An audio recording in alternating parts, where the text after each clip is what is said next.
Olá, meu querido irmão, minha querida irmã, que alegria poder mais uma vez entrar na sua casa com o nosso programa Jornada Bíblica, um caminho de fé e vida. Juntos queremos conhecer ainda mais as páginas das Sagradas Escrituras, estas páginas que não podemos guardar para nós, mas devemos comunicá-la aos nossos irmãos e irmãs. E agora, para você interagir um pouco mais no nosso programa, quero fazer um convite. Pegue seu smartphone, seu celular, vai no computador e entre no Instagram, @Família dos Devotos. E lá nós deixamos uma pergunta, a pergunta do nosso quiz, para que você possa aprender, conhecer um pouco mais sobre as páginas das Sagradas Escrituras. E a pergunta de hoje é esta: qual foi o ocorrido na conversão de Paulo? Ele caiu da cadeira? Ele foi perseguido por um lobo? Ou ele caiu do cavalo? Deixe a sua resposta. A pergunta: qual foi o ocorrido na conversão de Paulo? E daqui a pouquinho, no final do nosso programa, nós vamos deixar lá a resposta certa no nosso quiz.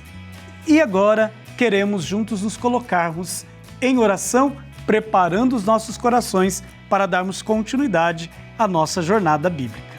Rezemos. Ó Deus, fonte de toda a luz, suplico-vos que iluminai meu entendimento, dai-me um espírito diligente e dócil, e um desejo eficaz de aplicar o que quer que eu leia para a glória de Deus, a santificação de minha alma e a salvação do próximo.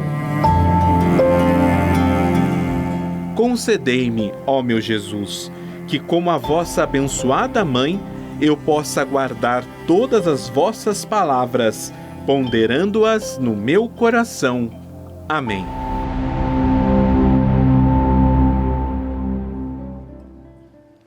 Estamos com os nossos corações preparados para darmos continuidade a esta jornada bíblica que estamos realizando neste mês de novembro, através da carta de Paulo aos Efésios. E quem está nos ajudando a fazer essa jornada é o professor Luciano, a quem mais uma vez acolhemos no nosso programa, dando as boas-vindas. Bem-vindo entre nós, Luciano. Muito obrigado, Padre Rodrigo. É um prazer estar aqui com você. Estava ansioso para podermos dar continuidade a esse projeto da Jornada Bíblica. E é sempre uma alegria, né, poder estudar e fazer esta experiência de juntos conhecermos as páginas das Sagradas Escrituras com tantos biblistas. E aqui queria saudar os meus amigos, né, lá da PUC, que estudaram comigo, e outros que se dedicam ao estudo da ciência bíblica, um estudo tão importante para a nossa igreja. Professor Luciano, nós queremos continuar nesta nossa jornada agora a partir da segunda parte desta carta. Nós estudávamos na semana passada a primeira parte e quantas coisas nós pudemos colher e estamos colhendo deste estudo. E agora então, chegando na segunda parte, a pergunta é esta: o que encontramos registrado nessas páginas? Muito bem. Então, dando continuidade, como nós estávamos dizendo, lá no outro encontro anterior, nós falávamos sobre aquele portanto, né? Aquele portanto que funciona como aquela dobradiça entre a primeira parte da carta e a segunda parte. Então, nessa segunda parte, Paulo, ele muda o foco da aplicação prática da doutrina. Ele oferece agora algumas orientações sobre os crentes, o que eles devem fazer, o que eles devem viver, à luz das verdades que foram expostas lá nos primeiros capítulos. Então, os temas agora aqui vão incluir a unidade da igreja, vai falar sobre a vida cristã, ética e moral, vai falar sobre as relações familiares e sociais. Então, aqui o autor ele vai abordar aquela grande batalha espiritual e encoraja os crentes a revestirem-se da armadura de Deus. Paulo aqui, portanto, ele convida os cristãos a conversão contínua. E essa conversão começa, ele vai dizer, no batismo, onde o cristão deixa o homem velho, ou seja, o modo de vida pagão, para se revestir do homem novo. Então aqui entra a justiça que vem pela vida segundo o Espírito Santo.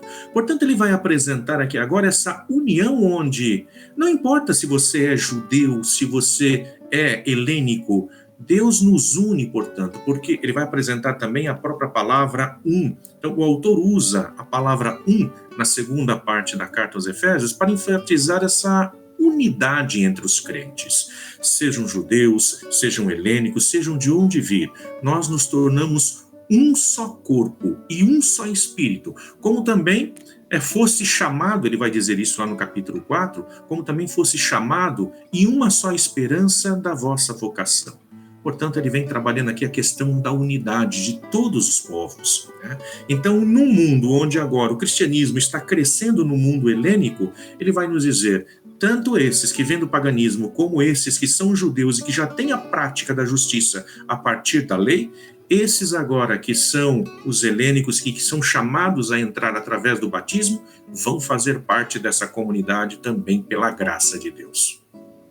Olha que coisa interessante, Luciano, você traz um tema muito pertinente, né, e que toca a igreja neste momento, a questão da unidade e da diversidade. E o apóstolo vai trabalhar isto nesta carta. Por isso, como pensar a unidade do corpo de Cristo, que não significa uniformidade, e como viver esta diversidade na nossa experiência eclesial a partir aí da carta? Muito bem, a pergunta é muito boa, especialmente nesses anos em que nós vivemos hoje, onde grupos diferentes querem essa unidade, mas não unidade dentro dos diferentes, mas que todos sejam iguais. É impossível todos serem iguais. E a carta trabalha exatamente isso. O autor, ele propõe uma unidade, e unidade não é uniformidade.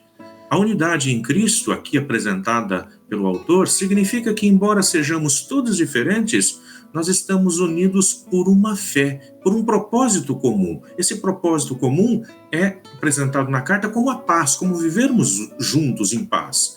Então, uniformidade, se a gente for pegar a palavra, ela sugere que todos devem ser iguais, sem diferença. Isso seria uma uniformidade. Mas o autor, ele valoriza a diversidade dentro da comunidade cristã. Mas essa diversidade, ela deve coexistir em harmonia, em amor, refletindo a unidade do próprio Cristo. Imagina se todos nós fôssemos iguais. Imagina se todos nós torcêssemos pelo mesmo time de futebol. Contra quem nós iríamos disputar?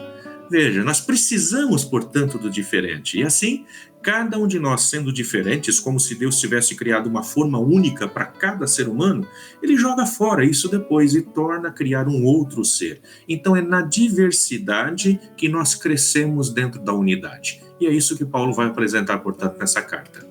Eu sempre costumo brincar, né, quando alguém está discutindo sobre unidade na diversidade ou uma unidade confundida com uniformidade, eu faço uma visita à carta de Efésios que você vai ver lá um caminho diferente daquele que você está pensando. Luciano, para a gente continuar a nossa conversa, aparecem alguns temas interessantes, né?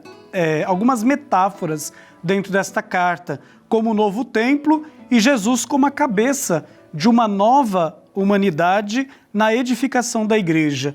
O que estes termos nos ajudam a pensar? Muito bem, quando ele trabalha a questão de Cristo, cabeça da igreja, ele vai trazer aqui exatamente a questão de que aquilo que nos une é o próprio Cristo. Ele é a cabeça de uma nova humanidade. Isso é apresentado lá em Efésios, lá no capítulo 1, no versículos 22 e 23, onde Paulo vai apresentar Jesus como esse que é a cabeça da igreja e o seu corpo, né? Esse seu corpo se torna a própria igreja.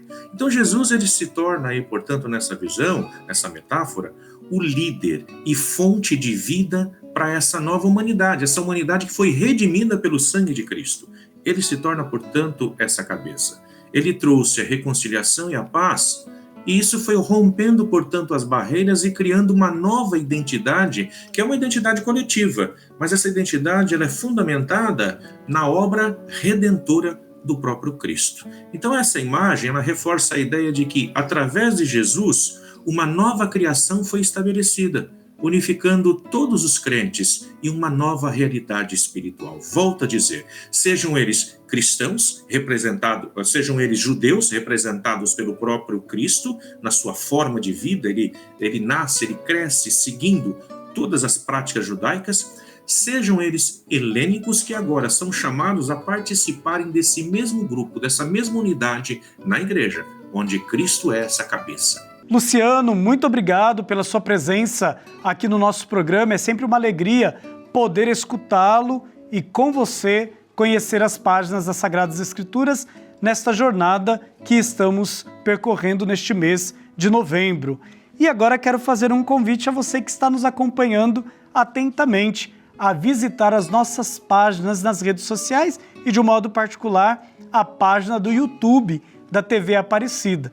E através da hashtag Jornada Bíblica, poder curtir, compartilhar e também comentar os nossos conteúdos. Já aproveite para curtir agora, ali fazendo a sua visita e indicando para outros também o nosso programa, para que juntos possamos aprender ainda mais sobre as páginas das Sagradas Escrituras. Mas agora, recordo do nosso quiz.